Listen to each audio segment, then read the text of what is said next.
Welcome everybody, my name is EruptionFang, and this is episode 1 of Nomad of Nowhere. I don't know if I'll do this with every episode, we'll see how this one goes. So first things first, let's talk about the characters. Toth is the leader of the Dandelions. They are a group of bounty hunters in search for the Nomad to claim his bounty. Scout is the weapons and supply caddy who is very smart when it comes to certain things, but not others. Then you have the Nomad. He is presumably the last magical being in their world who has been alive for a long time. By the looks of it, he can bring inanimate objects to life with his magic. In this episode, Scout meets the Nomad and befriends him, her, it?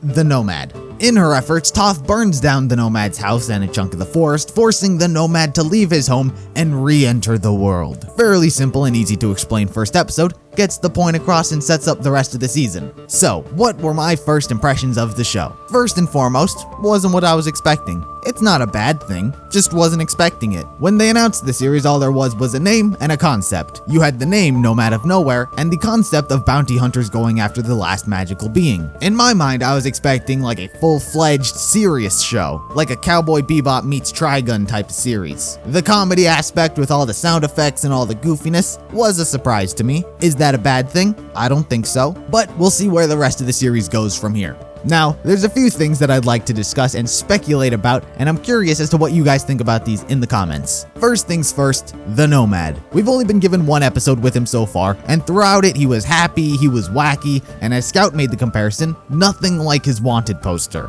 So the question here is this the real Nomad? Or is that the real Nomad? I have this sneaking suspicion that while the show may be all lighthearted and comedic now, it won't be later. I think the show will get a tad more serious to what this episode is. But back to the bounty. Here's the thing about bounties. More times than not, they're for a reason. A person doesn't just have the highest bounty on his head because he's innocent. Now, of course, there are obviously exceptions. The people may fear him because of what he can do, so they want him dead. The Nomad's such a rare specimen that it's worth the price. Or, as bounties traditionally go, he's done something to earn the price on his head. And I have the feeling that picture that's on his poster isn't just a hyperbolized version of himself, but rather that may have been what he was when he got his bounty. Now this leads to the second thing I'd like to discuss, his power. So from what we can tell from this one episode, is that he can bring things to life. The question here is, are these creations a reflection of himself and his mood? The Nomad in this episode was very wide-eyed, awkward, nervous, and scared. Everything that he ended up bringing to life was also like that, so everything, including the dangerous items like the knives, were fairly harmless. So if his creations are based off his mood,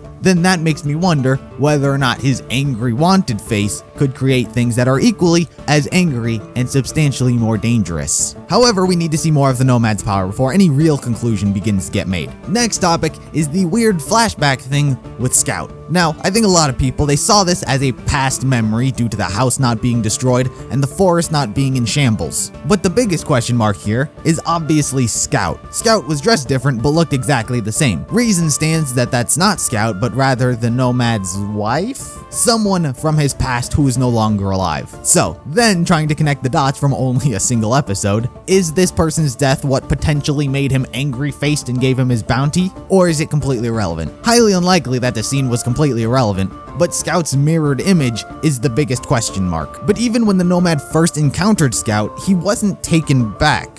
It was only when Scout was inside the house that he got a flashback. To me, that ends up striking me as a potential memory loss type thing. He meets Scout, nothing happens, but when she's inside his house, it triggers a memory that he once had but potentially forgot. I don't know. And the final topic I'd like to talk about is his forest. You see, the sign at the entrance said "Do not enter," which is understandable, but on the opposite side, it said "Do not leave." Reason stands that the Nomad made and put up the sign himself, so why would he not want to leave his forest, and why does he need a reminder? Simple answer could be if he leaves, he's more likely to get caught by bounty hunters. Or perhaps, going back to that whole memory thing, he put up the sign knowing why he shouldn't leave. He lost his memory, so when he would try and leave, he saw the sign telling him to stay. Could explain the two drastic differences between the Nomads. Once this guy loses memory, now he's this guy. I'm honestly probably looking and thinking a little too in-depth for what the show is. But god damn it, that's what I do.